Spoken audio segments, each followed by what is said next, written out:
Viewers, ఉత్తరప్రదేశ్లో మహాకుంభమేళా జరుగుతోంది ప్రయాగరాజ్ దగ్గర. అయితే దానికోసం ఒక మహాకుంభ అన్నట్టు ఒక నగరాన్ని సృష్టించున్నారు. దాదాపు ఒక 7,000 కోట్ల దాదాపు గవర్నమెంట్ ఖర్చు పెడుతుంది.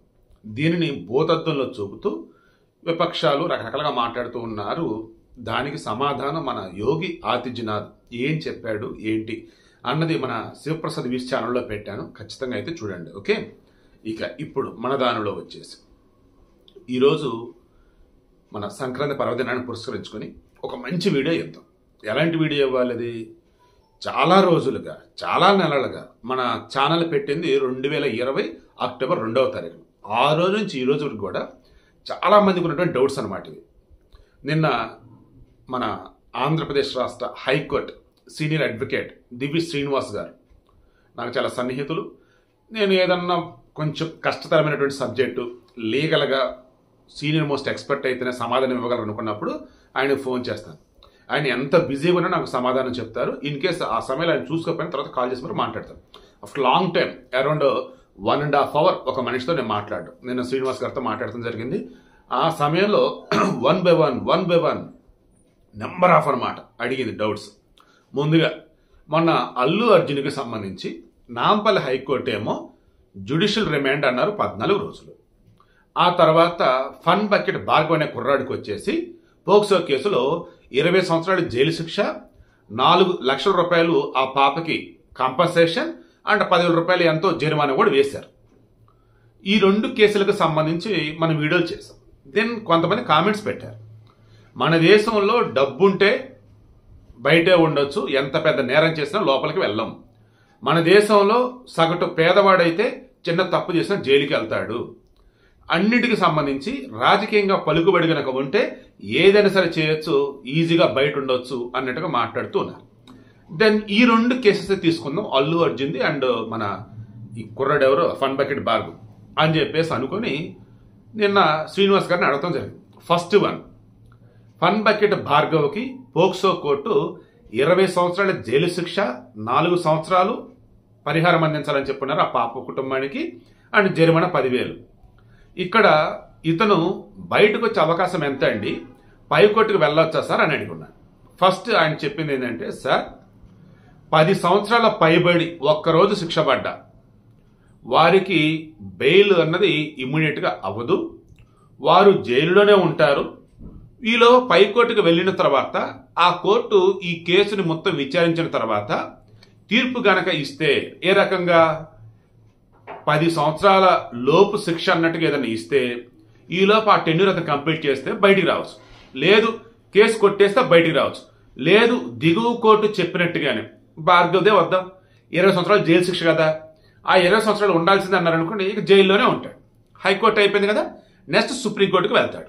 సుప్రీంకోర్టు కూడా చూస్తారు 10 సంవత్సరాలు పైబడి జైలు శిక్ష పడిందా, ఓకే అయితే అని చెప్పేసి విచారణ చేస్తారు. బెయిల్ ఇవ్వటం అనేది చేయరు. 10 సంవత్సరాలు జైలు శిక్ష పడినటువంటి 10 సంవత్సరాలు పైబడి జైలు శిక్ష పడినటువంటి ఏ వ్యక్తికైనా కానీ జైలులోనే ఉంచి కోర్టులో మొత్తం విచారణ జరిగిన తర్వాత ఆ తీర్పును బేస్ చేసుకుని బయటకు రావడం జరిగింది, లేదా లోపల ఉండటం జరిగింది. ఇతని విషయంలో కూడా జరిగింది అది. ఇక అల్లు అర్జున్ విషయానికి వద్దాం. అతని మీద నమోదైన సెక్షన్లు ఏవైతున్నాయో, ఫస్ట్ థింగ్ అతనికి వచ్చేసి శిక్ష ఇంకా విధించాల, కేసు ఇంకా నడుస్తుంది అండ్ ఛార్జ్ షీట్ కూడా ఇంకా వేయలే. ఫస్ట్ ఏంటి, అసలు ఏం జరిగింది అక్కడ ఇన్సిడెంట్ అన్నప్పుడు మొత్తం విచారించాలన్నట్టుగా అతన్ని అదుపులోకి తీసుకున్నారు. నాంపల్లి కోర్టు జ్యుడిషియల్ రిమాండ్ అన్నారు.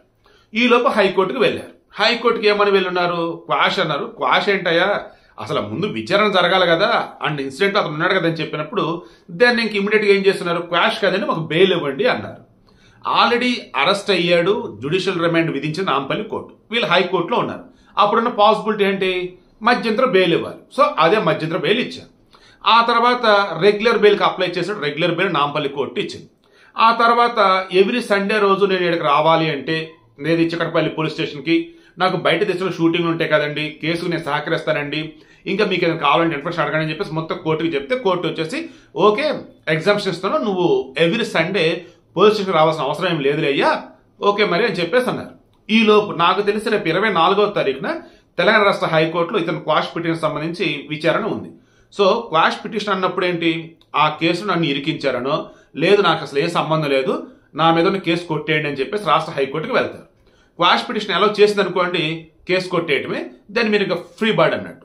క్వాష్ పిటిషన్ అలౌ చేయలేదు, దెన్ క్వాష్ పిటిషన్ కొట్టేసారు అనుకుందాం అలౌ చేయకుండా, దెన్ ఆటోమేటిక్ అప్పుడు ఏంటి, మీ మీద నమోదైన కేసు ఏదైతే ఉందో దానికి సంబంధించి మీరు విచారణకు ఎదుర్కోవాల్సిందే. ఒకవేళ బెయిల్ మీద ఉన్నప్పుడు బెయిల్ కండిషన్స్ వైలేట్ చేయకుండా ఉండాలి. ఇక మనలో చాలా మంది అడుగుతున్నది, ఇప్పుడు డబ్బు ఉందండి, డబ్బు ఉన్నప్పుడు ఏదైనా చెల్లుబాటు అయ్యేది. ఎలా చెల్లుబాటు అయ్యేది చెప్పే కదా, 10 సంవత్సరాల పైబడి కనుక అయినట్టయితే ఎంత పెద్ద పొలిటీషియన్ అయినా, ఎంత పెద్ద బిలీనియర్ అయినా జైలుకి వెళ్లాల్సిందే. ఇప్పుడు జీవిత రాజశేఖర వాళ్ళ చెక్కు బౌన్స్ కేసు కానీ లేదు అన్నప్పుడు బెల్లంకొండ సురేష్ గారు కూడా చెక్ బౌన్స్ కేసు అనుకుంటా. తర్వాత మన ఏంటబ్బా బ్లేడ్తో కోసుకుంటా అన్నాడు కదా, పేరు గుర్తు రావట్లేదు, మన షాద్నగర్ గణేష్ అతను కానీ అతను చెక్ బౌన్స్ కేసు ఎప్పుడు అయింది. తర్వాత చిరంజీవి మీద లేనిపోని వ్యాఖ్యలు చేశారని చెప్పేసి అల్లు అరవింద్ కోర్టుకు వెళ్ళాడు జీవిత రాజశేఖర్ మీద, అప్పుడు పరువు నష్టం అది కానీ. ఇలా ఇంకా పలు సందర్భాలు మీరు అబ్జర్వ్ చేయండి.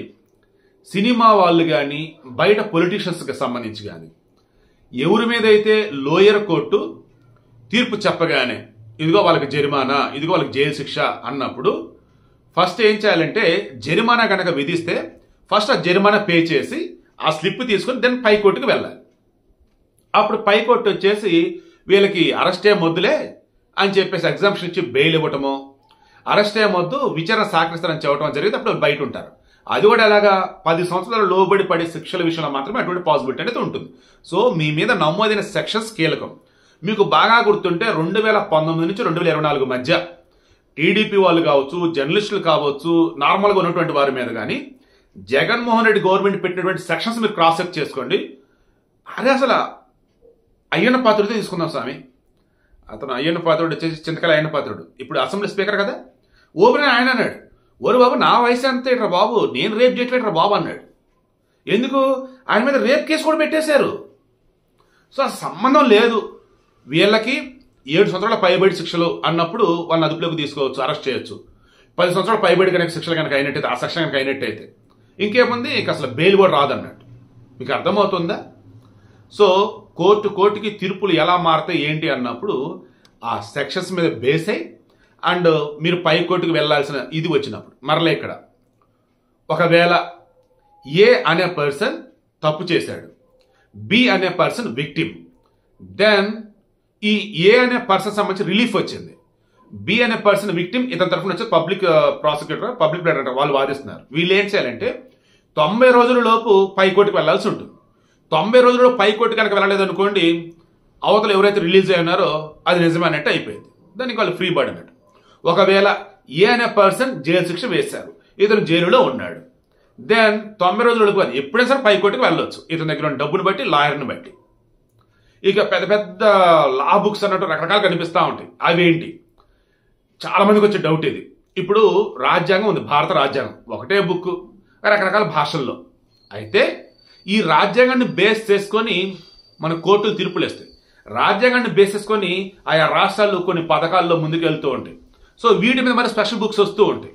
అలాగే భారత న్యాయ వ్యవస్థ అన్నప్పుడు, న్యాయ చట్టాలు అన్నప్పుడు ప్రజెంట్ వచ్చేసి ఐపీసీ ప్లేస్ భారతీయ న్యాయ సంహిత వచ్చింది కదా, అండ్ ఇండియన్ ఎవిడెన్స్ యాక్ట్ వచ్చేసి భారతీయ సెక్షన్ ఏమో సంథింగ్ లేదట, సిఆర్పిసి, ఐపీసీ ఇవన్నీ పోయినాయి. ఇప్పుడు కొత్తగా వేరే చట్టాలు 3 వచ్చున్నాయి కాబట్టి వీటికి సంబంధించి బుక్స్, ఇవి కాకుండా భారత రాజ్యాంగానికి సంబంధించిన బుక్స్.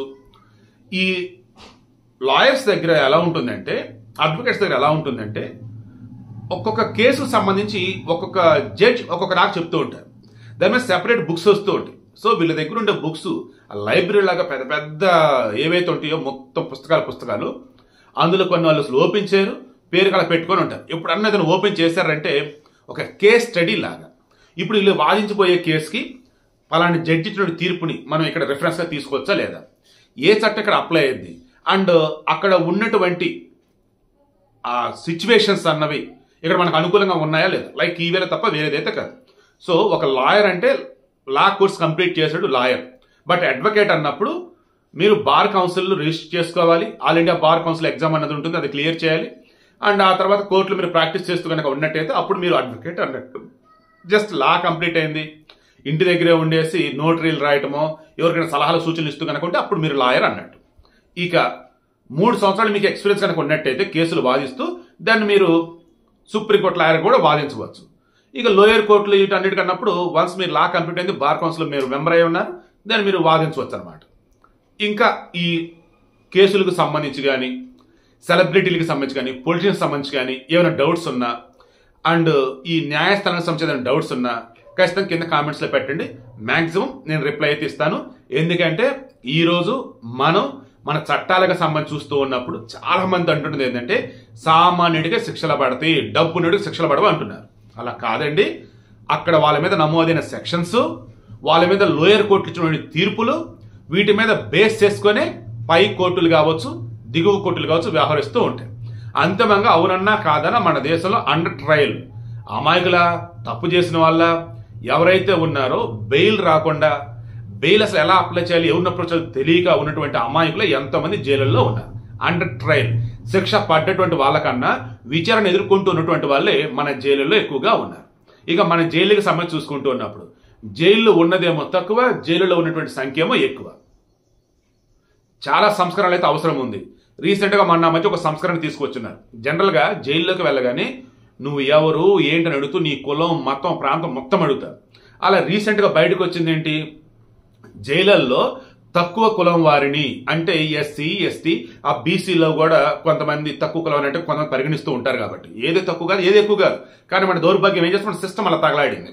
దెన్ ఎస్సీ, ఎస్టీ, బీసీలో తక్కువ ఇదా, ఓసీలో తక్కువ ఇది అనుకొని వారికి తగ్గట్టుగా పాపం బడుగు బలహీన వర్గాలని వారి చేత పాయకణాలకు కడిగించడం, డ్రైనేజీకి సంబంధించి క్లీనింగ్ చేయించడం, గిన్నెలు కడగటం, ఇటువంటి వాళ్ళ చేత చేపిస్తున్నారు. అది రీసెంట్గా బయటకు వచ్చింది.